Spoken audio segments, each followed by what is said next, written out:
Michael Madhusudan দত্তের অভিষেক। আচ্ছা, এই কবিতার নামটা শুনলেই কি তোমাদের অনেকের মনে একটা ভয় কাজ করে? মনে হয় বাবা, এর ভাষা কি কঠিন, সব পৌরাণিক চরিত্র, তার উপর আবার অমিত্রাক্ষর ছন্দ। এই অমিত্রাক্ষর ছন্দটা কি জানো তো?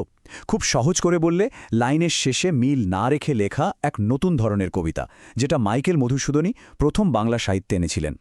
তো এই সব মিলিয়ে কবিতাটা বোঝা প্রায় অসম্ভব বলে মনে হতে পারে, তাই না? কিন্তু আমি কথা দিচ্ছি, একদম চিন্তা করো না। আজকের এই আলোচনায় আমরা কবিতার প্রত্যেকটা লাইন, প্রত্যেকটা শব্দকে এমনভাবে ভেঙে ভেঙে বুঝব যে পুরো বিষয়টা তোমাদের কাছে জলের মতো পরিষ্কার হয়ে যাবে। তাহলে চলো শুরু করা যাক। আমাদের পুরো গল্পের একদম কেন্দ্রে রয়েছে এই ছোট্ট একটা কথা, হা ধিক মোরে। এটা কিন্তু শুধু একটা দুঃখের কথা নয়, এটা হলো একজন মহান বীরের গভীর লজ্জা আর নিজেকে ধিক্কার দেওয়ার মুহূর্ত। আর এই একটা অনুভূতিই তাকে তার আরামের জীবন থেকে বের করে এনে সোজা কর্তব্যের পথে দাঁড় করিয়ে দেয়। বলা যেতে পারে এখান থেকেই আমাদের নায়ক ইন্দ্রজিতের আসল যাত্রাটা শুরু হচ্ছে। আজকের এই আলোচনায় আমরা কবিতাটার একটা সম্পূর্ণ পোস্টমর্টেম করব। মানে এর কঠিন শব্দগুলো সহজ মানে কি, গল্পের ভেতরে ঠিক কি নাটক চলছে, আর প্রত্যেকটা চরিত্রের মনের অবস্থাটা ঠিক কেমন, সবকিছু আমরা একদম সহজ ভাষায় বোঝার চেষ্টা করব।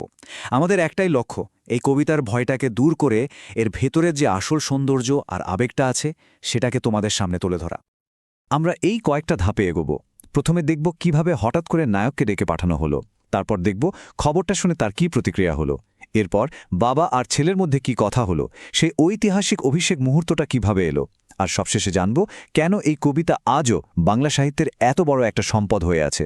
চলো তাহলে এক এক করে শুরু করি। চলো প্রথমেই আমরা একটু সিনারিওটা কল্পনা করার চেষ্টা করি। একদিকে রামের সঙ্গে ভয়ঙ্কর যুদ্ধে লঙ্কাপুরী প্রায় ধ্বংসের মুখে, রাবণের প্রিয় ছেলে বীরবাহু মারা গেছেন, গোটা রাজ্যের শোকের ছায়া। কিন্তু এই সব কিছুর থেকে অনেক দূরে লঙ্কার সবচেয়ে বড় বীর ইন্দ্রজিৎ, যাকে আমরা মেঘনাদ বলেও চিনি। তিনি নিজের প্রমোদ উদ্যানে স্ত্রীর সঙ্গে আরামে সময় কাটাচ্ছেন। বাইরের জগতে যে এত কিছু ঘটে যাচ্ছে সে সম্পর্কে তিনি কিচ্ছুটি জানেন না। এই কবিতার নামের মানেটা কিন্তু বোঝা খুব জরুরি। অভিষেক, এই শব্দটার মানে হল পবিত্র জল ছিটিয়ে কাউকে কোনো একটা বিশেষ দায়িত্ব বা পদের জন্য তৈরি করে নেওয়া। এক্ষেত্রে ইন্দ্রজিৎকে লঙ্কার সেনাপতি পদে বরণ করা হবে। আর এই ঘটনাটাই হল এই কবিতার একেবারে কেন্দ্রবিন্দু।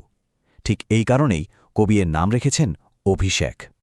ইন্দ্রজিতের এই শান্ত আরামের সময়টাকে একেবারে চুরমার করে দিয়ে সেখানে এলেন দেবী লক্ষ্মী। তবে তিনি নিজের রূপে আসেননি, এসেছেন ইন্দ্রজিতের ধাত্রীমাতা অর্থাৎ আয়া প্রভাষার ছদ্মবেশে। তিনি এসেই সেই ভয়ঙ্কর খবরটা দিলেন, তোমার ভাই বীরবাহুর রামের হাতে মারা গেছেন, আর তোমার বাবা লঙ্কার রাজা রাবণ ছেলের শোকে কাতর হয়েও নিজেই যুদ্ধক্ষেত্রে যাওয়ার জন্য তৈরি হচ্ছেন। ব্যাস, এই একটা খবর ইন্দ্রজিতের জীবনে যেন একটা ঝড় তুলে দিল। ভাইয়ের মৃত্যুর খবর আর বাবা নিজেই যুদ্ধে যাচ্ছেন, এই দুটো কথা শুনে ইন্দ্রজিতের মধ্যে প্রথম যে অনুভূতিটা হলো সেটা হলো তীব্র লজ্জা আর নিজেকে ধিক্কার দেওয়া। এই পর্যায়ে আমরা দেখব কিভাবে একজন বিলাসী রাজকুমার এক মুহূর্তের মধ্যে একজন রেগে যাওয়া কর্তব্যপরায়ণ বীরে পাল্টে যাচ্ছেন। তার ভেতরের এই যে তোলপাড়, এটাই এই অংশের আসল মজা। এই লাইনটা ইন্দ্রজিতের মনের অবস্থাকে কি অসাধারণভাবে তুলে ধরে, তাই না? তিনি নিজেকে ছিছি করে বলছেন, শত্রুরা আমার সোনার লঙ্কা ঘিরে ফেলেছে, রাজ্য বিপদে, আর আমি এখানে মেয়েদের সঙ্গে আমোদ প্রমোদে ব্যস্ত। ছি, আমাকে ধিক্কার। এই তীব্র লজ্জা আর অপরাধ বোধই তাকে সঙ্গে সঙ্গে যুদ্ধের জন্য তৈরি হতে বলে। মনে রাখবে, পরীক্ষার জন্য কিন্তু এই উক্তিটা খুব গুরুত্বপূর্ণ। ইন্দ্রজিৎ যখন যুদ্ধের জন্য রেডি হচ্ছিলেন, কবি মাইকেল মধুসূদন দত্ত তার প্রস্তুতির বিশালতা বোঝানোর জন্য দুটো অসাধারণ পৌরাণিক তুলনা ব্যবহার করেছেন। প্রথমত, তিনি সাজলেন দেব সেনাপতি কার্তিকেয়র মতো, যিনি তারকাসুর নামে এক ভয়ঙ্কর অসুরকে মারতে যাচ্ছিলেন। দ্বিতীয়ত, তার প্রস্তুতি ছিল ঠিক তেমন যেমন বৃহন্ননার ছদ্মবেশে থাকা অর্জুন একাই বিরাট রাজার গরুগুলোকে বাঁচাতে সেজেছিলেন। এই তুলনাগুলো আসলে এইটাই বুঝিয়ে দেয় যে ইন্দ্রজিৎ কোনো সাধারণ যোদ্ধা নন, তিনি হলেন একজন মহাকাব্যিক বীর।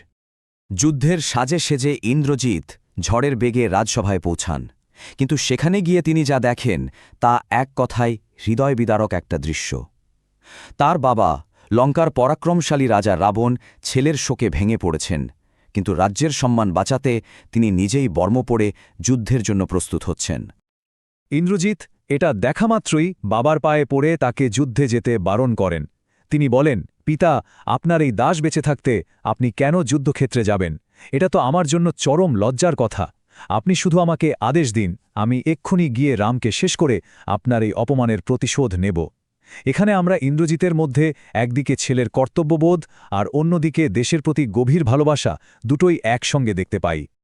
কিন্তু রাবণ, যিনি একই সাথে একজন রাজা এবং একজন শোকাহত বাবা, তার উত্তরটা ছিল ভীষণ করুণ। তিনি বলছেন, এই দুর্ভাগ্যজনক যুদ্ধে আমি তোমাকে আর পাঠাতে চাই না। কেন? কারণ তিনি এর মধ্যেই তার ভাই কুম্ভকর্ণ আর ছেলে বীরবাহুকে হারিয়েছেন। তার ভয় হচ্ছে যে ভাগ্য হয়তো তার পক্ষে নেই। তাই তিনি তার শেষ ভরসা, তার সবচেয়ে সেরা ছেলে ইন্দ্রজিৎকে কোনোভাবেই হারাতে চান না। এখানে রাজার কর্তব্যের থেকেও একজন বাবার ভয় আর স্নেহ অনেক বড় হয়ে উঠেছে। শেষ পর্যন্ত ছেলের দেশপ্রেম, আত্মবিশ্বাস আর প্রতিজ্ঞার কাছে একজন বাবার ভয়কে হার মানতেই হল। রাবণ বুঝতে পারলেন যে ইন্দ্রজিৎকে আটকানো যাবে না, আর রাজ্যের সুরক্ষার জন্য তাকেই দরকার। আর ঠিক তখনই তিনি সেই ঐতিহাসিক সিদ্ধান্তটা নিলেন, যা এই কবিতার নামকে সার্থক করে তুলবে। তাহলে পর কি হল? প্রথমে রাবণ ইন্দ্রজিতের সেনাপতি হওয়ার প্রস্তাবে রাজি হলেন, এটা হলো 1 নম্বর ধাপ। কিন্তু তিনি কয়েকটা শর্ত দিলেন। তিনি বললেন যুদ্ধটা হবে পরদিন সকালে, মানে যুদ্ধযাত্রাটা আপাতত স্থগিত রাখা হলো, এটা 3 নম্বর ধাপ।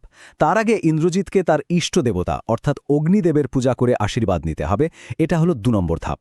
এই কথা বলে সবশেষে রাজা রাবণ নিজের হাতে গঙ্গার পবিত্র জল ছিটিয়ে ইন্দ্রজিৎকে লঙ্কার নতুন সেনাপতি পদে অভিষেক করলেন, আর এটাই হলো চতুর্থ এবং চূড়ান্ত ধাপ। এই মুহূর্তটাই হলো এই কবিতার ক্লাইম্যাক্স। তো গল্পটা তো আমরা জানলাম, কিন্তু প্রশ্ন হল 150 বছরেরও বেশি সময় পরেও আমরা কেন এই কবিতাটা পড়ছি? এর কারণ হল মাইকেল মধুসূদন দত্ত এখানে একটা যুগান্তকারী কাজ করেছিলেন। তিনি রামায়ণের ভিলেন রাবণের ছেলেকে একজন দেশপ্রেমিক, কর্তব্যপরায়ণ এবং ট্র্যাজিক হিরো হিসেবে দেখিয়েছেন। এটা সেই সময়ের জন্য একটা বৈপ্লবিক চিন্তাভাবনা ছিল। চলো এবার এর মূল বিষয়বস্তু বা থিমগুলো নিয়ে একটু আলোচনা করা যাক। এই কবিতা আমাদের কিছু চিরকালের মানবিক দ্বিধার কথা বলে। প্রথমত, এতে ফুটে উঠেছে দেশের প্রতি গভীর ভালোবাসা বা দেশপ্রেম। দ্বিতীয়ত, একদিকে পরিবারের প্রতি স্নেহ আর অন্যদিকে দেশের প্রতি কর্তব্য, এ দুটোর মধ্যে যে লড়াই, তা রাবণ এবং ইন্দ্রজিৎ দুজনের চরিত্রেই আমরা দেখতে পাই। তৃতীয়ত, কবি এখানে ইন্দ্রজিৎকে একজন ট্র্যাজিক হিরো হিসেবে এঁকেছেন, যিনি দেশের সম্মান বাঁচাতে নিজের সবকিছু বাজি রাখতে প্রস্তুত। আর সবশেষে এই কবিতা আমাদের সম্মান এবং প্রতিজ্ঞার শক্তির কথা বারবার মনে করিয়ে দেয়। সবশেষে এই 19 শতকের মহাকাব্য আমাদের একটা চিরন্তন প্রশ্নের সামনে দাঁড় করিয়ে দেয়। যখন নিজের পরিবার আর দেশের মধ্যে কোনো একটাকে বেছে নিতে হয়, তখন একজন মানুষের, একজন নায়কের কোনটা বেছে নেওয়া উচিত? এর কোনো সহজ উত্তর নেই। আর ঠিক এই কারণেই অভিষেকের মতো ক্লাসিক সাহিত্য প্রজন্মের পর প্রজন্ম ধরে আমাদের ভাবায় এবং আজও এত প্রাসঙ্গিক রয়ে গেছে।